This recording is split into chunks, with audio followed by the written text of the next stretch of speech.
Hi, this is Emerald and welcome to the Diamond Net, and today I'm going to be talking to you about inner child work.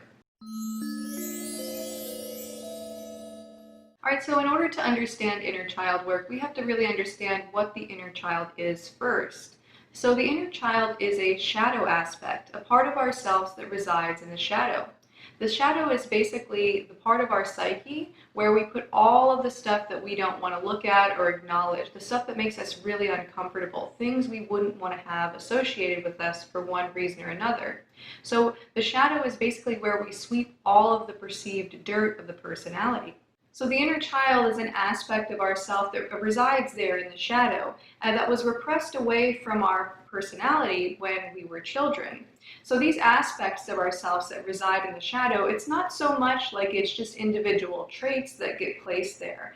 What it really is, it's more like these mini personalities, fragments of our personality that get placed there. And these personality fragments have their own wants, needs, fears, desires, and even memories. So the inner child is an aspect of ourself that got put there in childhood and just sort of stayed stuck in childhood because nothing can really grow in the shadow. So when these personality fragments get pushed away and repressed down into the shadow, and then this includes the inner child aspect, they become autonomous, which means they kind of go rogue. They have their own wants and needs and desires separate from the conscious personality. And they can even influence the conscious personality without us realizing. So they can kind of sneak into our motivations and actions without us knowing. Other people might be able to see it quite easily, but oftentimes we have a blind spot when it comes to noticing these shadow behaviors in ourselves.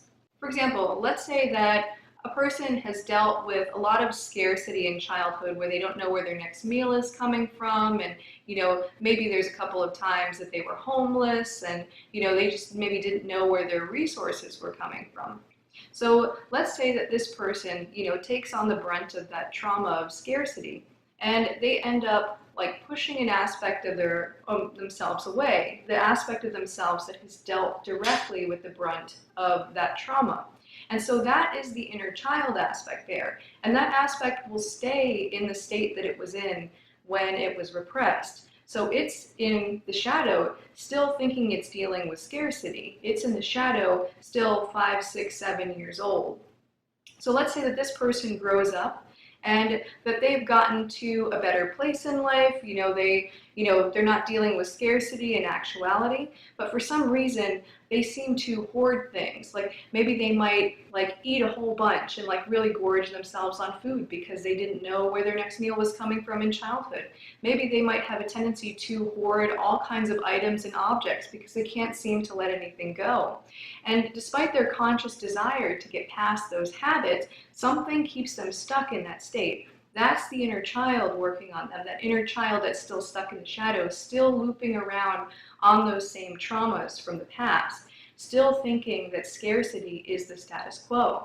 Or let's say that when a person was a child, they never really quite got the love and affection that they wanted from their distant parents. And so all through childhood, they were constantly trying to get that need met to the point where it became a trauma and a deep unmet need that caused an aspect of themselves to be repressed, which became the inner child. And this aspect is still very much trying to get those needs met from mom and dad, even as they grow up. And so what happens is this person kind of stair-steps themselves into a variety of relationships where they're dealing with that same dynamic of having an emotionally distant partner that they're trying to get the attention of.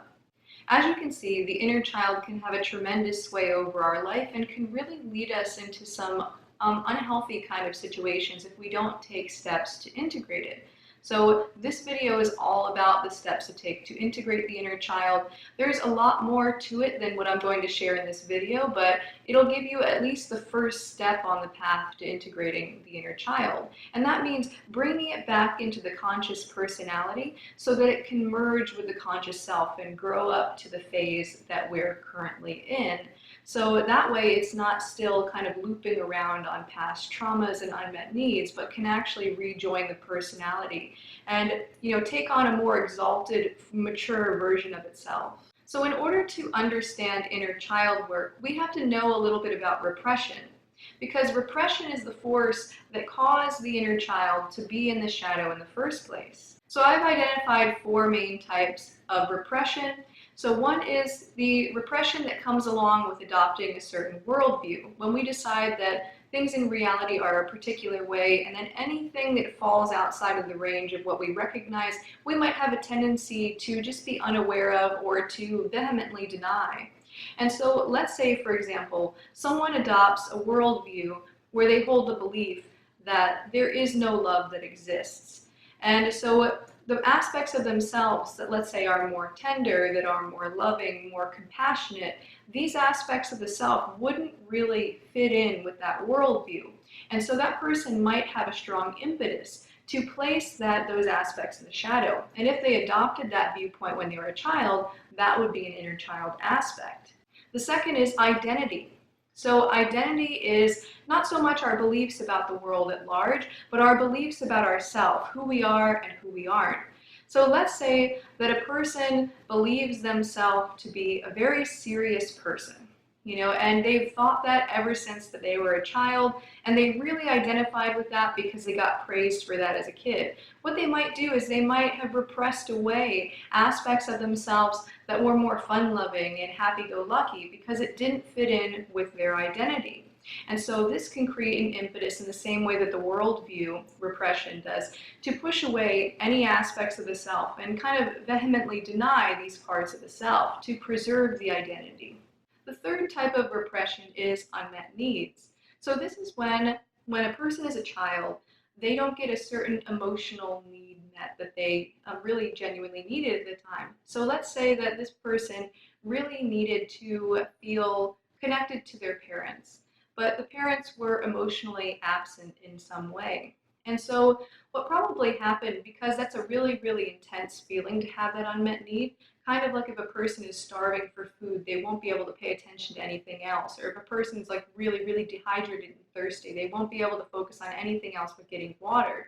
In the same way, like the child who doesn't have that need met has to find a way to cope. So if they have this aspect of themselves that needs connection to their parents, and yet they don't have any power and control over getting that connection from their parents, what happens is a trauma response comes in and pushes that aspect of themselves that wants connection with their parents into the shadow.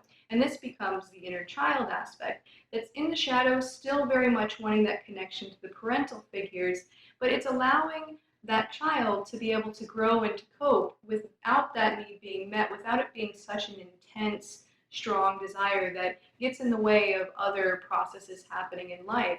Now, the fourth type of repression is trauma. So in a sense, unmet needs are kind of trauma in and of themselves. What I mean by trauma is sort of like an incoming trauma, a boundary breach of some kind.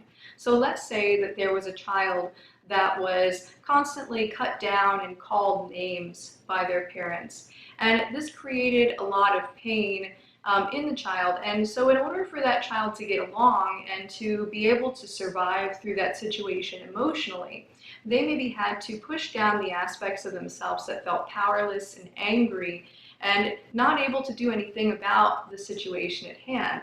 So it would be easier for the trauma response to come in and push down this aspect of the self, and that becomes the shadow aspect.